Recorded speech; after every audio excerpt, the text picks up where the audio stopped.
او ہی، کھاری نے اسے نظروں میں جتاتے ہوئے کہا اور بائیں کان پر بایاں ہاتھ رکھ کر دایاں بازو سعد کی طرف لہرایا۔ اوکھے پینڈے لمیاں نے راواں عشق دیاں۔ رضوان الحق دلچسپی سے کھاری کی اس ادا کو دیکھ رہا تھا اور ساتھ دمبا خود کھاری کی آواز سن رہا تھا، جس نے ایک لائن سنانے کے بعد اس کی طرف یوں دیکھا جیسے کہہ رہا ہو اب آگے آپ سناؤ۔ لیکن مجھے تو گانا نہیں آتا یار، سعد نے کچھ دیر بعد نارمل ہوتے ہوئے کہا۔ اس کے چہرے پر ایسا تاثر تھا جیسے کھاری کی مخفی ذہانت کو سراہ رہا ہو۔ اچھا جی، نہیں آؤندا، کھاری نے جواب میں یوں دیکھا جیسے جتا رہا ہو مجھے بچہ سمجھ رہے ہو۔ نہ، سعد نے منہ سے کھٹاک کی آواز نکالتے ہوئے کہا۔ ماہنور باجی نو پتہ ہے کہ آپ نو گانا نہیں آندا، کھاری نے کہا اور زیر لب مسکرا دیا۔ میں نے اس سے تو کبھی پوچھا نہیں، سعد شرارت سے مسکرایا۔ اسے اپنے اور کھاری کے درمیان مزاح کا ایک عجیب سا تعلق بنتا محسوس ہو رہا تھا۔ چلو ماہنور باجی نو نہیں بتاتے، آپ گانا سناؤ، میں آپ دے نال گاتا ہوں، کھاری نے جیسے اس سے کچھ دو کچھ لو والی سودے بازی کرتے ہوئے کہا۔ سعد کا جاندار قہقہا فضا میں ابھرا۔ چلو تم شروع کرو، میں کوشش کرتا ہوں۔ ہونی لیو، کھاری سیدھا ہوتا ہوا بولا۔ پھلاں وانگو جندڑی عشق رلا دیندا، اس نے تان اڑائی۔ اوکھے پینڈے لمیاں نے راواں عشق دیاں، درد جگر سخت سجاواں عشق دیاں۔ کچھ دیر بعد سعد کی آواز فضا میں گونج رہی تھی اور کھاری اور رضوان الحق مبہوت ہو کر سعد کو سن رہے تھے۔ ولیمہ کی دلہن سعدیہ کا بناؤ سنگھار مکمل ہو چکا تھا۔ ماہنور نے اس کے میک اپ کو فائنل ٹچز دیتے ہوئے اور اس سے ذرا فاصلے پر ہٹ کر کھڑی ہو کر اس کا جائزہ لیا۔ اگر کوئی کمی رہ گئی ہو تو اسے پورا کر لیا جائے۔ زبردست بھائی، تم تو بہت اٹریکٹیو ہو، بڑا فوٹو جینک چہرہ ہے تمہارا، اپنے فون پر سعدیہ کی تصویریں لیتے ہوئے اس نے کہا۔ سعدیہ ماہنور سے میک اپ کروانے کے دوران کسی اور ہی دنیا میں پہنچ چکی تھی۔ میگزین میں چھپی ماڈرن لڑکیوں جیسی لڑکی اپنے نرم و نازک ہاتھوں سے اس کو سنوار رہی تھی۔ سعدیہ کا اپنا پس منظر بھگ سے اڑ کر کہیں دور جا پڑا تھا۔ وہ کون تھی، اس کے ماں باپ کون تھے، اب تک کی عمر اس نے کہاں اور کیسے گزاری تھی، سب ایک دم ماضی بن چکا تھا، جسے بھلا کر وہ اپنے پیش منظر میں موجود تھی، جہاں جدت تھی، خوبصورتی تھی، آسائش تھی۔ جدت، خوبصورتی، آرائش، آسائش، یہ الفاظ بھی میگزین ہی میں اس نے پڑھے تھے۔ وہ سب جو پڑھا تھا وہ اسے ہاتھ لگا کر چھو سکتی تھی، اور اس انقلاب کا سرچشمہ اس کا سرتاج افتخار احمد عرف کھاری تھا۔ کھاری جسے کچھ عرصہ پہلے اس نے ایک ان پڑھ سودائی سے انسان کا درجہ دیتے ہوئے اس پر صرف اس بات کا رشک کیا تھا کہ وہ فارم ہاؤس میں رہتا تھا، ایک لمحاتی جرأت نے سعدیہ کو فرش سے عرش پر پہنچا دیا تھا۔ اس نے طنز کرتی اور جتاتی ہوئی نظروں سے آپا رابعہ کو دیکھا جو گزرے کل سے آج تک کے عرصے میں پہلی بار اس سے ملنے آئی تھیں۔ انہوں نے اس کے سر پر ہاتھ رکھا اور خاموشی سے ایک طرف بیٹھ گئیں۔ یہ راتوں رات بوڑھی کیوں لگنے لگی ہیں؟ فاتحانہ نظروں سے انہیں دیکھتے ہوئے سعدیہ نے ذرا کی ذرا سوچا۔ یوں لگتا ہے جیسے ان کی جسم کا سارا خون کسی نے نچوڑ لیا ہو۔ اس کا دل لمحہ بھر کو کانپا اور ایک احساس جرم سا اس کے محسوسات میں ابھرا، لیکن اگلے ہی لمحے وہ اپنی نئی دنیا میں مگن ہو گئی جہاں خوشیاں اور رونقیں تھیں۔ آنٹی، سنا ہے آپ کو دن پر خاصی دسترس حاصل ہے؟ ماہنور نے دھلے اور گیلے ہاتھ ٹیشو پیپر سے خشک کیے اور آپا رابعہ کے قریب بیٹھ گئی۔ اس کے اس بے تکلفانہ انداز پر آپا رابعہ ذرا محجوب سی ہو کر قدرے سمٹ گئیں۔ نہیں بیٹا، ایسی تو کوئی بات نہیں ہے، انہوں نے نیچی آواز میں کہا۔ تائی صابرہ اور کھاری دونوں ہی بتاتے ہیں کہ دین کے بارے میں آپ کو خاصا علم ہے اور آپ درس بھی دیتی ہیں۔ کھاری بیچارہ تو ابھی تک ایک دو سپارے ہی ٹھیک طرح سے پڑھ پایا ہے اور اسی کو بہت سمجھتا ہے، اس لیے کہہ رہا ہوگا۔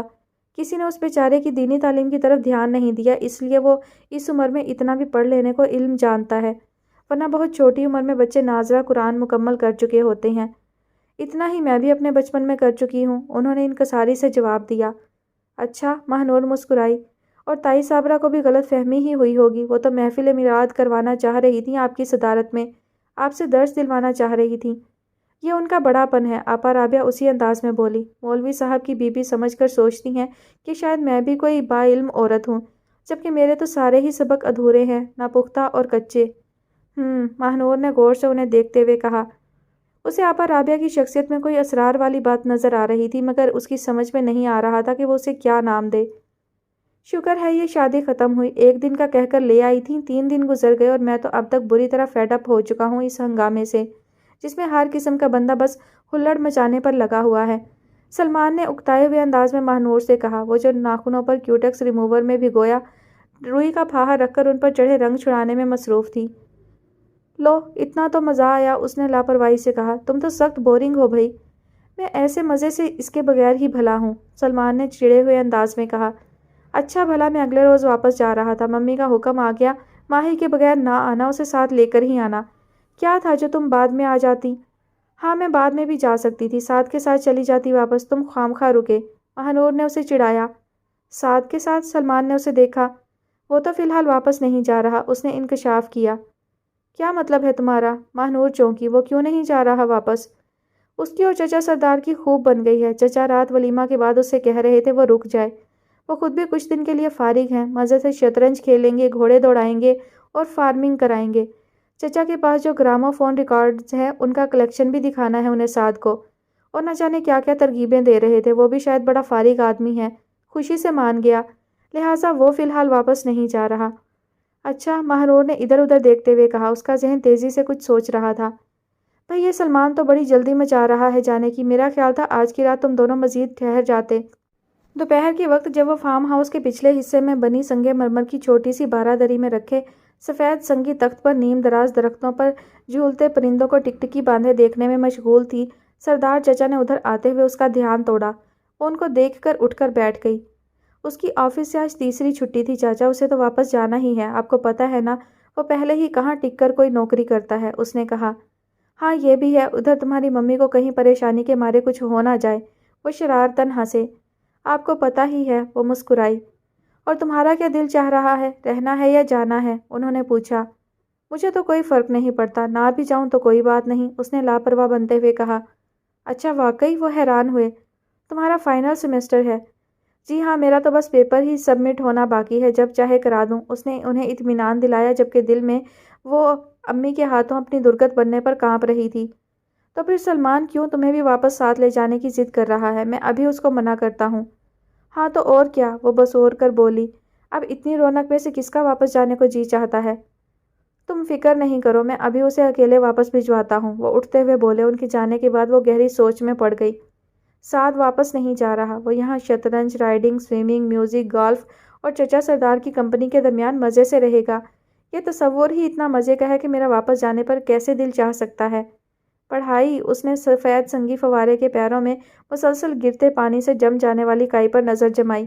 پڑھائی تو عمر بھر کی ہے، پاس بھی ہمیشہ وقت پر ہوتی رہی ہوں، کچھ دن پڑھائی نہ بھی کروں گی تو کیا ہو جائے گا؟ جو فیل ہو جاتے ہیں، جن کے سیمسٹرز لیٹ ہو جاتے ہیں، وہ بھی تو انسان ہی ہوتے ہیں، میں بھی تو انسان ہی ہوں نا۔ اس نے ذہن کا بوجھ ہواؤں میں اڑاتے ہوئے سوچا اور دوبارہ نیم دراز ہو کر درختوں کے سرسراتے پتوں کے درمیان سے گزرتی سورج کی روشنی پر نظر جما لی۔ دھوپ اور چھاؤں کا یہ نرم گرم امتزاج اس کے اعصاب پر غنودگی سوار کیے دے رہا تھا، دل دماغ پر حاوی ہو رہا تھا یا عشق نے عقل کو پچھاڑا تھا، اس کا نیم غنودگی میں جاتا ذہن سمجھ نہیں پایا تھا۔ مذہب، شیکھر نے سگریٹ کا کش لگاتے ہوئے کہا اور پھر سگریٹ کا گل ایش ٹرے میں جھاڑتے ہوئے نادیہ کی طرف دیکھا۔ ایک بالکل علیحدہ بحث ہے۔ وہ نادیہ کی دعوت پر سینڈوچ کھانے اور کافی پینے کے لیے اس کے کمرے میں موجود تھا۔ یہ ایک تعصب کی شکل میں انسان کے لاشعور میں بستا ہے اور اپنی جھلک انسان کی روزمرہ گفتگو میں کبھی کبھار گرما گرم بحث کے دوران یوں دکھاتا ہے کہ اسے دیکھ کر وہ بندہ بھی حیران رہ جاتا ہے جس کے لاشعور میں وہ چھپا ہوتا ہے۔ نادیہ نے غور سے اس کی بات سنتے ہوئے یوں سر ہلایا جیسے وہ شیکھر کی بات سمجھ رہی ہو۔ مگر مذہب انسان کا انتہائی ذاتی معاملہ ہے، یہ فیصلہ خود کرنا چاہیے کہ اسے مذہب کے معاملے میں کیا فیصلہ کرنا ہے۔ کسی ایک مذہب کی تقلید کرنے والوں کے گھرانے میں پیدا ہو جانا، کسی مخصوص مذہب کے پیروکاروں کے معاشرے کا فرد ہونا، یا کسی قسم کے حالات کے جبر کے تحت کسی مذہب کا پیروکار بن جانا اور اس کے مروجات و ممنوعات کو اپنا لینا بالکل غلط ہے۔ شیکھر اپنی دھن میں بولتا چلا جا رہا تھا۔ تعقل ایک ایسی چیز ہے جس پر پرکھی چیزیں کبھی غلط ثابت نہیں ہوتی۔ اگر تعقل کی پرکھ ضروری ہے تو لاشعور میں بسے تعصب کا کیا کیا جائے؟ نادیہ نے شیکھر کا مگ خالی گاڑی کافی سے بھرتے ہوئے کہا۔ میں نے اپنی اب تک کی زندگی دو مذاہب کے پیروکاروں کے درمیان گزاری ہے، اس نے کہا، لیکن ان دونوں گھروں میں مذہب کے متعلق شدت سے کوئی رویہ میں نے نہیں دیکھا۔ نہ میرا باپ شدید قسم کا مسلم تھا، نہ ہی میری ماں شدت سے عیسائی تھی۔ لیکن عجیب سی بات ہے کہ جب میں خود اپنا تجزیہ مذہب کے حوالے سے کرتی ہوں، میرا دل اپنے باپ کے آبائی مذہب کی طرف کھینچتا ہے، حالانکہ میں اس مذہب کے بارے میں شاید کچھ بھی نہیں جانتی، اس نے شانے اچکاتے ہوئے کہا۔ اس کی وجہ یہ ہے کہ تمہارے لاشعور میں تمہارا باپ ایک فینٹیسی کی صورت بستا ہے۔ شاید تم اپنے باپ سے ماں کی نسبت زیادہ محبت کرتی ہو۔ شیکھر نے کافی کا گھونٹ بھرنے کے بعد ایک عریاں تجزیہ منہ سے اگلا۔ ایسا نہیں ہے، اس نے سر ہلایا۔ میں اپنے باپ سے زیادہ ماں کے پاس رہی ہوں، پھر بھی مجھے وہ ماحول اور اس ماحول میں رچے عقائد اور نظریات بارہا یاد آتے ہیں۔ مجھے ان میں ایک عجیب سی وزاداری اور رکھ رکھاؤ محسوس ہوتا ہے، اور نہ جانے مجھے کیوں ایسا لگتا ہے کہ اس کی وجہ ان سب کا اس مذہب کا پیروکار ہونا ہے۔ فینٹیسیز، شیکھر نے اس کی طرف دیکھا۔ جو ہم سے دور ہو جاتا ہے اور پہنچ میں نہیں رہتا اس کے متعلق ہم اور طرح سے سوچنے لگتے ہیں۔ تمہارا بھی یہی حال ہے۔ ایک بات یاد رکھنا، مذہب کے متعلق تحقیق کرنے اس وقت بیٹھنا جب تم دل میں پکا فیصلہ کر لو کہ تمہارا دل اور دماغ کسی مذہب کی طرف جھکتا ہے، ورنہ تمہاری تحقیق تمہارے لیے عذاب بن سکتی ہے، اور اگر فیصلہ نہ کر پاؤ تو میری مانو کسی بری صورتحال سے لادین رہنا زیادہ اچھی صورتحال ہے۔ تم بھی تو ایک مذہب کے پیروکار ہونا، نادیہ نے کہا۔ نہیں، یہ برائے نام نسبت ہے، جغرافیائی اور خاندانی نسبت، ورنہ میں دنیا کے کسی بھی مذہب کا پیروکار نہیں ہوں، اور میں اس کیفیت میں بہت پرسکون اور خوش ہوں۔ انسانیت اور انسانیت کی آزادی دنیا کا حقیقی ترین مذہب ہے، بس اس سے جڑے رہو۔ لیکن میں اس سے اتفاق نہیں کرتی۔ میرا خیال ہے کہ کسی مذہب سے منسلک ہونا انسان کی انفرادی شناخت کے لیے ضروری ہے، نادیہ نے کہا۔ تو پھر سبز پاسپورٹ، سبز عمامے اور سبز پرچم تینوں کو حاصل کرنے کی خاطر بھاگو، اور جب انہیں حاصل کر لو تو پھر مجھے ضرور بتانا کہ کون سی صورتحال زیادہ بہتر ہے، اب والی یا تب والی، شیکھر نے کہا لگاتے ہوئے کہا۔ ضرور، نادیہ نے کہا۔ اس کی نظروں کے سامنے سبز رنگ ناچ رہا تھا۔ تم واپس نہیں گئیں؟ کھاری کے ولیمہ سے تیسرے دن ماہنور سے سعد کی ملاقات فارم ہاؤس کے استبل کے قریب ہوئی۔ ماہنور نے دیکھا بھورے رنگ کے شلوار قمیض میں اس کا قد زیادہ دراز لگ رہا تھا۔ اس نے پاؤں میں براؤن پشاوری چپل پہن رکھی تھی۔ اس حلیے میں اس نے سعد کو پہلی بار دیکھا تھا۔ اسے یہ تبدیلی بہت اچھی لگی۔ ہاں، میں نہیں گئی، اس نے سعد کے ساتھ چلتے ہوئے کہا۔ تائی صابرہ نے روک لیا، سو میں رک گئی۔ تمہاری پڑھائی کا حرج نہیں ہوگا اس طرح؟ اس نے چلتے چلتے رک کر پوچھا۔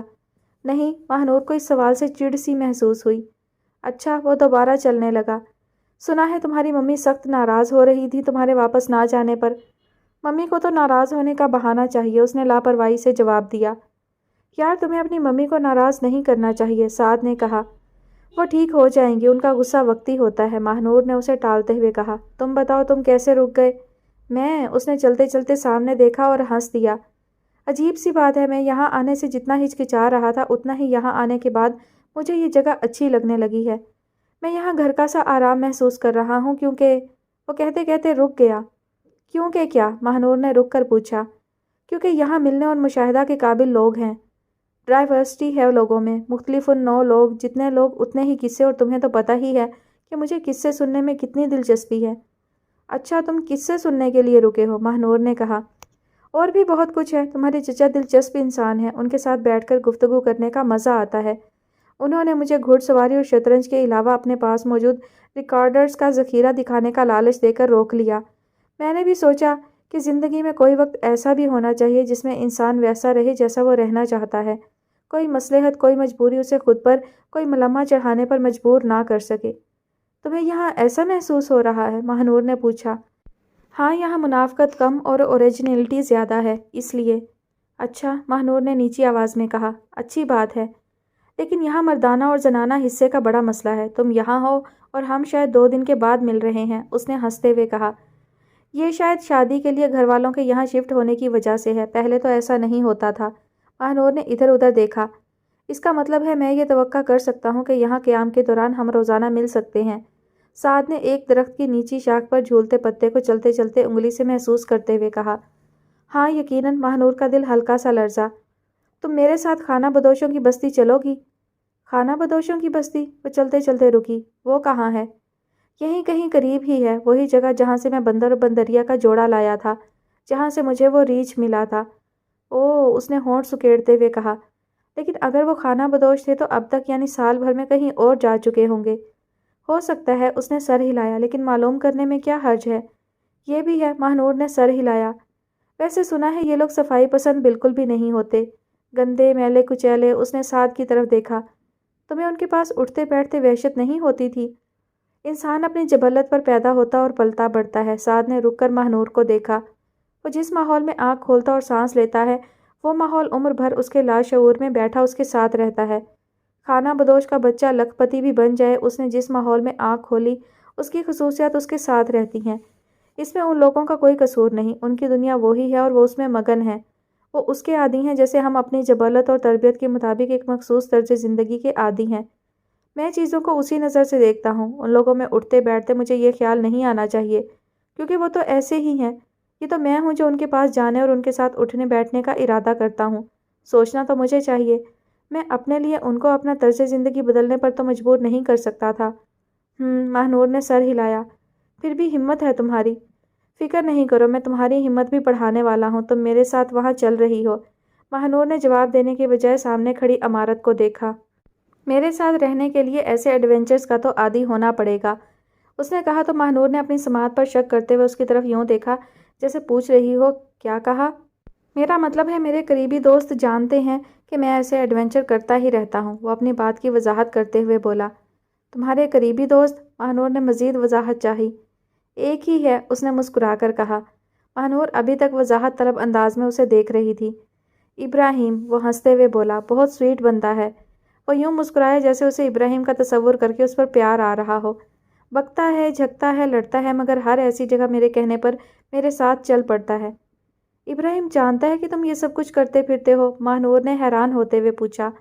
میلے ٹھیلے، کھانا بدوش، کمہار، الا بلا، سب نہیں، مگر اتنا جتنا میں اسے بتانا چاہتا ہوں۔ وہ مسکرا کر بولا اور آگے چلنے لگا۔ ماہنور نے اسے چند قدم پیچھے کھڑے رہتے ہوئے اسے خود سے آگے چلتے ہوئے دیکھا اور پھر تیزی سے چلتے ہوئے اس کے قریب آ کر اس کے ساتھ ساتھ چلنے لگی۔ تم نے کھاری کو دیکھا؟ وہ کتنا خوش ہے اور اس کی بیوی بھی کتنی خوش ہے، مگر عمر میں ابھی چھوٹے ہیں دونوں، ہے نا؟ اس نے سر اٹھا کر سعد کی طرف دیکھا۔ ہاں، کھاری خوش ہے، وہ بولا۔ وہ صرف خوش ہی نہیں، خوش قسمت بھی ہے۔ چھوٹے چھوٹے واقعات پر خوش اور مطمئن ہو جانا خوش قسمتی کی نشانی ہے، اس نے کہا۔ خوش ہونا خوش قسمتی ہے کیا؟ ماہنور نے پوچھا۔ بالکل، اس نے سر ہلایا۔ تم اندازہ ہی نہیں کر سکتی کہ کسی بات پر دل سے خوش ہونا کتنی بڑی خوش قسمتی ہے۔ تم ہوتے ہو کبھی دل سے خوش؟ ایک سیدھا سوال آیا۔ بہت دفعہ، اس نے کہا۔ اچھا، ماہنور کے لہجے میں طنز کی آمیزش ہوئی۔ لگتا تو نہیں۔ شاید مجھے اظہار کرنا نہیں آتا، لیکن میں تو بہت معمولی باتوں پر خوش ہو جاتا ہوں۔ مثلاً اس نے سر اٹھا کر آسمان کی طرف دیکھا۔ وہ یاد کر رہا تھا۔ پھر اس نے گردن موڑ کر ماہنور کی طرف دیکھا۔ میری خوشی کا ٹھکانہ نہیں تھا جب ایک بوڑھی خانہ بدوش عورت نے مجھے اپنے ٹرنک میں رکھی چیزوں کے نیچے سے ایک نئی چادر نکال کر تحفے میں دی۔ وہ ایک سستی سی پرنٹڈ چادر تھی جس کو خانہ بدوش لڑکے کبھی سر پر باندھتے پھرتے ہیں اور کبھی شانوں پر اوڑھ لیتے ہیں۔ وہ سستی اور عام سی چادر تھی، مگر اس بوڑھی عورت کے تمام اسباب میں سب سے زیادہ قیمتی چیز تھی غالباً۔ اس روز میں اتنا خوش تھا کہ مارے خوشی کے میرے آنسو نہیں رک رہے تھے۔ وہ یاد کرتے ہوئے مسکرایا۔ اس کی آنکھیں نم ہونے لگیں۔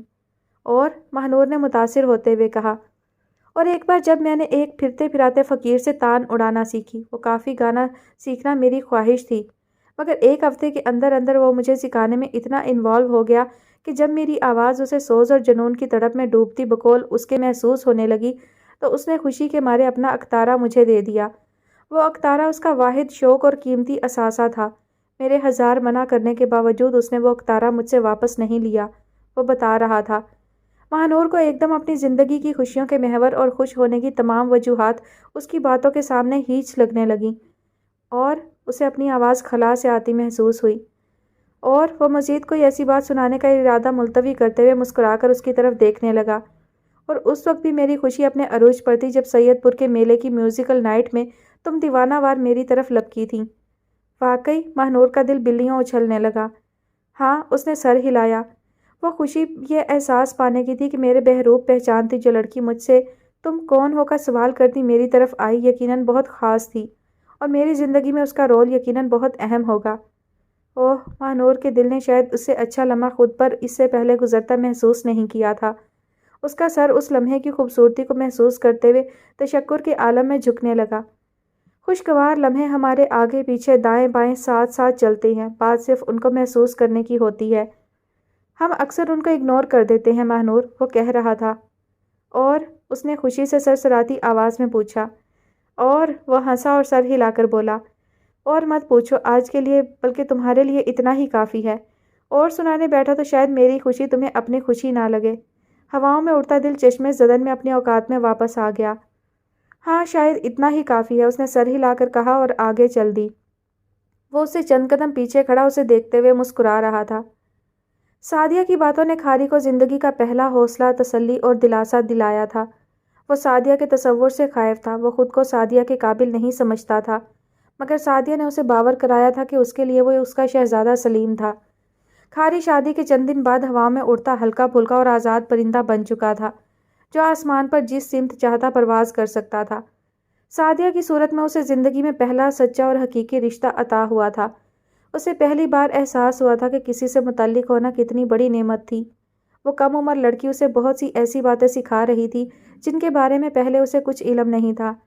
پڑھی لکھی سعدیہ کے ان پڑھ شوہر نے زندگی کی کتاب کی الف بے پڑھنا شروع کر دی تھی اور اس کتاب کے پہلے صفحے پر یہ عبارت جلدی حروف میں لکھی تھی کہ سعدیہ سے اس کا رشتہ ایسا تھا جس کی وضاحت کرنے کے لیے اسے کوئی تمہید باندھنے کی ضرورت نہیں تھی کہ دراصل وہ لاوارث تھا اور سعدیہ نے اس سے خدا ترسی میں یہ رشتہ باندھ لیا۔ پہلے صفحے کی یہ عبارت اتنی دل خشکن تھی کہ کھاری پر اگلے صفحے پڑھنے کی بے چینی نے سواری کر لی اور وہ اپنے گرد و پیش سے لا تعلق نظر آنے لگا تھا۔ وہ غور کرتا بھی تو سمجھ نہیں سکتا تھا کہ کھاری کی ساس اس سے کیوں ملنا چاہتی تھی، لیکن اس نے یہ بات سوچی ہی نہیں۔ البتہ وہ اس بات پر اپنے دل میں حیران ضرور ہو رہا تھا کہ وہ ان خاتون کے چہرے سے اپنی نظریں کیوں ہٹا نہیں پا رہا تھا۔ کیسا عام سا چہرہ تھا، بالکل ویسا ہی جیسا عام سی گھریلو خواتین کا ہوتا تھا۔ پھر کیا تھا جو اسے اپنا دھیان کسی دوسری طرف کر لینے کی اجازت نہیں دے رہا تھا؟ نام کیا ہے تمہارا میرے بیٹے؟ کچھ دیر بعد اسے ان کی آواز سنائی دی۔ سعد، اس نے چونک کر اپنا سر جھٹکتے ہوئے کہا، مگر وہ اپنی اس کیفیت سے باہر نہیں نکل پایا تھا جو کھاری کی ساس کو دیکھنے پر اس پر طاری ہوئی تھی۔ میرا نام سعد سلطان ہے۔ اس نے دونوں بازو کمر کے پیچھے باندھتے ہوئے خود کو سنبھالنے کی کوشش کی، شاید پورے جسم کو سہارا دے کر کھڑے رکھنا چاہ رہا تھا۔ سعد سلطان، خاتون نے اس کے چہرے سے نظریں ہٹا کر دہراتے ہوئے سامنے دیکھا۔ نہ جانے کیوں سعد کو لگا کہ وہ اس کا نام سن کر مایوس ہوئی تھی۔ میں کتنے دن سے تمہیں یہاں دیکھ رہی تھی۔ وہ 2 قدم آگے بڑھ کر اس کے اور اپنے درمیان کا فاصلہ کم کرتے ہوئے بولی۔ جی، سعد نے سر کو تعظیماً ذرا سا جھکا کر کہا۔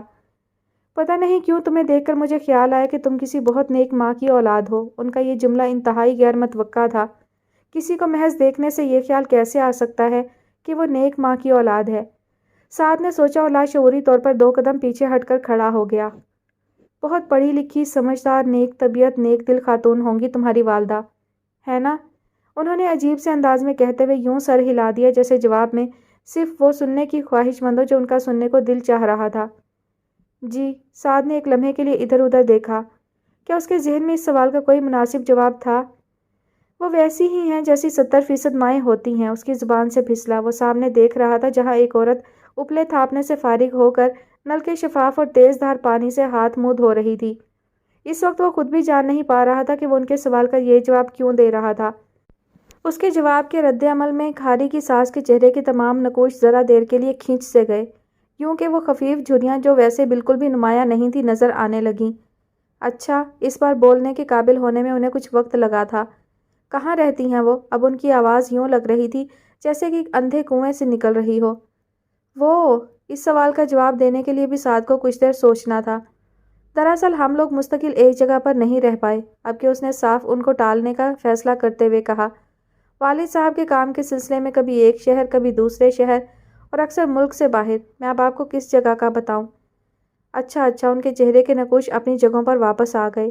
جیتے رہو، اللہ بھاگ لگائے رکھے تمہیں بھی اور تمہاری ماں کو بھی۔ اللہ اونچی حویلیاں اونچے دروازے عطا کرے۔ اللہ اتنا دے کے سمیٹتے تھکو۔ خوش رہو، سدا سلامت رہو۔ انہوں نے اپنا بازو قدرے بلند کر کے ہاتھ پھیلاتے ہوئے کہا اور پھر اسی ہاتھ کو ہلاتے ہوئے وہ اس ملازمہ کے ساتھ باہر جانے کے اس راستے پر مڑ گئیں جس پر چل کر یہاں تک پہنچی تھیں۔ سعد انہیں دور تک جاتے دیکھتا رہا۔ یکایک اسے ایسا لگا جیسے فضا میں چہار سو سناٹا چھا گیا ہو، یوں کہ سوئی گرنے کی آواز بھی سنائی دے سکتی تھی۔ اس کے ارد گرد مختلف جگہوں پر ٹولیوں کی صورت بیٹھی اپلے تھاپتی عورتیں جیسے منظر سے ایک دم غائب ہو گئی تھیں۔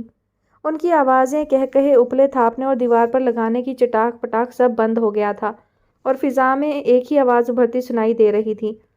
تم کسی بہت نیک ماں کی اولاد ہو۔ ایک غیر متوقع اور غیر معمولی سوال۔ نیک والدین کے بجائے صرف نیک ماں کا لفظ کیوں بولا گیا؟ اس کے دماغ نے سوال کیا۔ یہ سوال ذہن میں آتے ہی اس نے فوری رد عمل کے طور پر اس راستے کی طرف دیکھا جس پر چل کر وہ خاتون واپس جا رہی تھیں۔ اس کا جسم ایک لمحے کے لیے حرکت میں آیا جیسے اسی راستے پر خاتون کے پیچھے جانا چاہ رہا ہو، لیکن پھر وہ وہیں رک گیا۔ کیا یہ ضروری ہے کہ ہر کسی کو بتایا جائے کہ جی میری والدہ کا تو میرے بچپن ہی میں انتقال ہو گیا تھا اور تب سے اب تک میں بن ماں کے ہی زندگی گزار رہا ہوں؟ دل نے سمجھایا تھا، کھاری کی ساس سے تو شاید یہ پہلی اور آخری ملاقات تھی۔ ان سے کون سا مستقل تعلق رہنے والا تھا جو بعد میں اپنی غلط بیانی پر پکڑے جانے کا امکان ہو؟ ان کا سوال بھی تو سنو، نیک ماں کی اولاد، انہوں نے یہ سوال کیا کیوں بھلا؟ شاید یہ دیہاتی عورتیں جو ہوتی ہیں وہ اسی طرح سوچتی ہوں۔ انسان اچھا لگا تو قیافہ لگا لیا کہ نیک ماں کی اولاد ہوگا، نیک دودھ پیا ہوگا وغیرہ وغیرہ۔ سو سعد صاحب، اس ایک معمولی سے واقعے پر غیر معمولی سوچ بچار کرنے کی کوئی ضرورت نہیں۔ آپ کو فضول سی عادت ہے اپنا دماغ تھکانے کی۔ اپنے کمرے میں واپس آ کر بیڈ پر لیٹنے کے بعد کھاری کی ساس کی غیر متوقع آمد اور بغیر کسی تمہید کے غیر متوقع سوال پر غور کرتے ہوئے اس نے تجزیہ کیا اور اس واقعے کی طرف سے دھیان ہٹانے کی کوشش کی۔ نیک ماں، نیک دودھ، وہ اس روز سہ پہر تک کمبل میں منہ چھپا کے سونے کی کوشش کرتا رہا مگر سو نہیں پایا۔ 4 الفاظ پر مشتمل بغیر سوالیہ نشان کے یہ سوال اس کے دماغ پر مسلسل گرز بجاتا رہا۔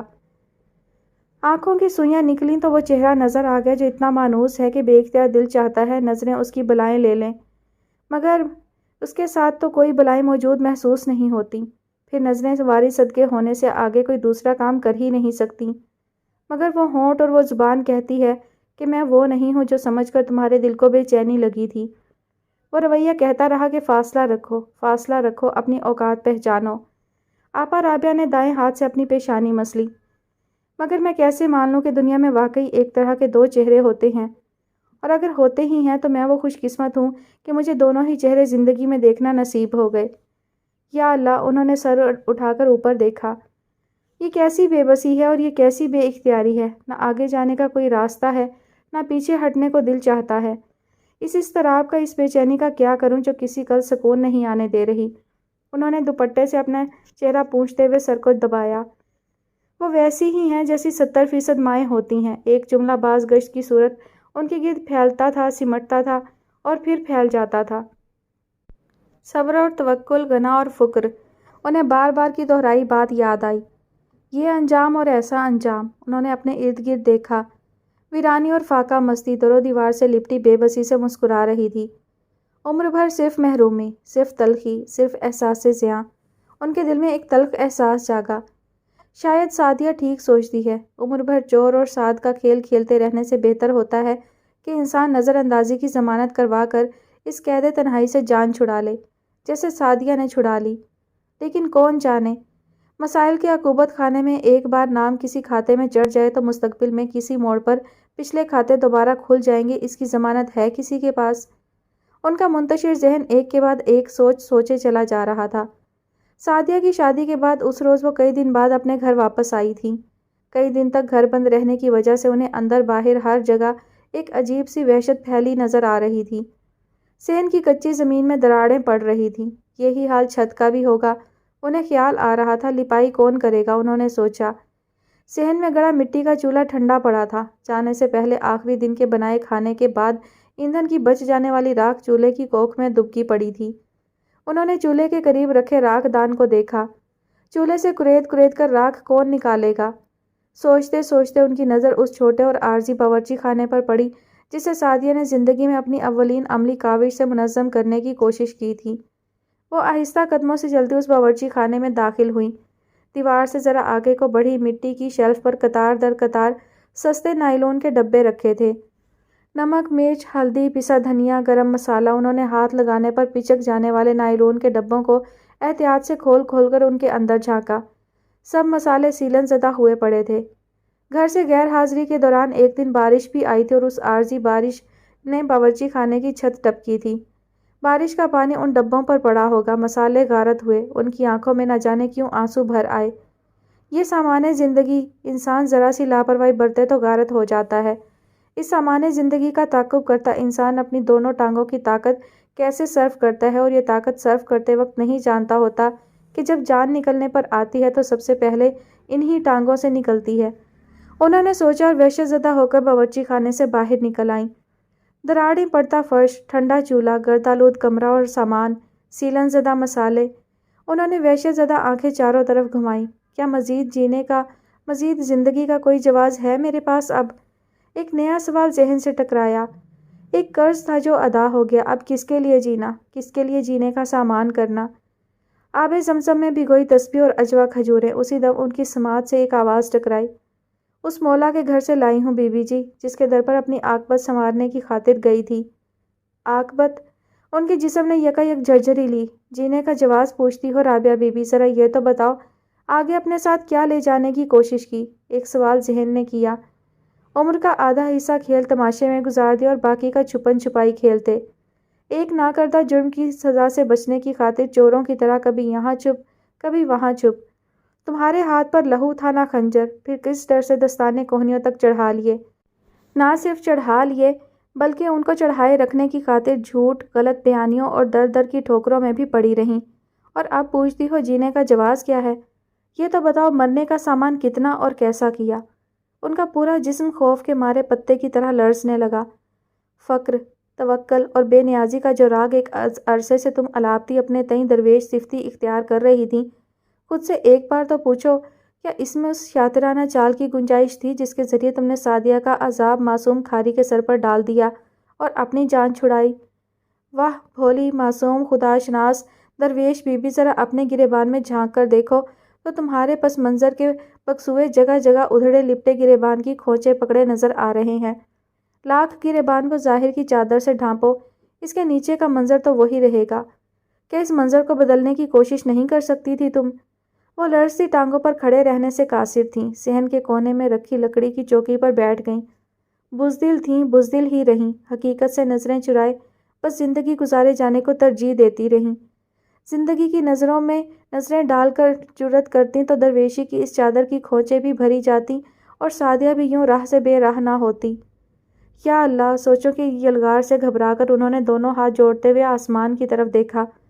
تو جانتا ہے، تو جانتا ہے نا، صرف تو ہی تو جانتا ہے۔ آنسو ان کی آنکھوں سے بھل بھل نکلے تھے۔ ایک میری اکیلی جان اور سوچیں ہیں کہ ان گنت ہیں، یادیں ہیں تو بے شمار ہیں، پچھتاوے ہیں تو بے حساب ہیں۔ ہلکے نیلے آسمان پر کہیں کہیں اڑتی مہین سی بدلیاں ان کی طرف دیکھ کر جیسے تنزن مسکرائی تھیں۔ جب سر پر پڑتی ہے تو یوں ہی اوپر والے کی طرف رجوع کرنے کا خیال آتا ہے۔ ایک شوخ بدلی نے جیسے اٹھلا کر ان کو مخاطب کیا تھا اور ہوا کے سنگ آگے سرکتی کسی اور مقام پر جا سجی تھی۔ دیکھا، ذرا سی پریشانی ذہن سے ٹکرائی نہیں اور تم ہوئیں آپے سے باہر۔ ایک مانوس آواز جسے وہ برسوں قبل کھو چکی تھی ان کے کان میں سرگوشی کرنے لگی۔ کتنی بار کہا ہے کہ صبر کرنا سیکھو۔ صبر دنوں کا نہیں سالوں کا چکر ہے بی بی، اور کبھی کبھی تو صدیوں پر محیط ہو جاتا ہے۔ 10 نسلیں صبر کرتی ہیں تب جا کر ایک نسل کو اس کا میٹھا پھل ملتا ہے۔ مگر تم ان باتوں کو کیا جانو؟ دنیا کی تاریخ سے واقفیت حاصل ہوتی تو جانتی نا۔ مانوس آواز کی سرگوشی نے ایک بار پھر انہیں حقیقت کی دنیا میں لا پھینکا۔ وہ ویسی ہی ہیں جیسی 70% مائیں ہوتی ہیں۔ وہ ناقابل یقین تلخ جملہ ایک بار پھر کان سے ٹکرایا۔ وہ گھبرا کر اٹھیں اور کمرے کے اندر داخل ہو گئیں۔ اب وہ کمرے کے کونے میں رکھے جستی ٹرنک کا تالا بے صبری سے کھول رہی تھیں۔ اس ٹرنک کے تالے کی چابی ان کے بالوں میں پڑے پراندے سے بندھی تھی۔ ٹرنک کا تالا کھلنے پر انہوں نے بے صبری سے لرزتے ہاتھوں سے اس کا ڈھکن اٹھایا اور کرینے سے اوپر نیچے رکھے کپڑوں کی تہہ سے ایک خاکی لفافہ نکال کر ٹرنک کا ڈھکن بند کر دیا۔ اس لفافے میں ماضی کی چند تصویریں تھیں۔ پہلی بلیک اینڈ وائٹ تصویر میں وہ چہرہ نمایاں تھا جس کو وہ لاکھوں کے ہجوم میں بھی پہچان سکتی تھیں۔ پھر ان کو غلط گمان کیسے ہو سکتا ہے؟ ان کے دل پر ایک بار پھر سے وہی بے چینی سوار ہونے لگی۔ کیسا فاصلہ رکھنے کا سا انداز تھا، لیے دیے اپنے خول میں سمٹا ہوا۔ انہیں یاد آیا۔ نہیں، انہوں نے جیسے خود کو سمجھایا، ایک کوشش اور کرنی ہوگی، ایک بار پھر سے سوال کرنا ہوگا۔ وہ دل جو برسوں سے کھنڈر کی صورت سینے میں رکھا ہے، ایسے ہی تو نہیں جاگا، بلا وجہ تو نہیں کھینچا، یوں ہی تو گواہی نہیں دے رہا۔ وہ خود کو سمجھاتے ہوئے سر ہلا رہی تھیں۔ اگلے ہی لمحے وہ سعدیہ سے ملاقات کے لیے اس کے پاس جانے کا پروگرام اپنے دل میں طے کر رہی تھیں۔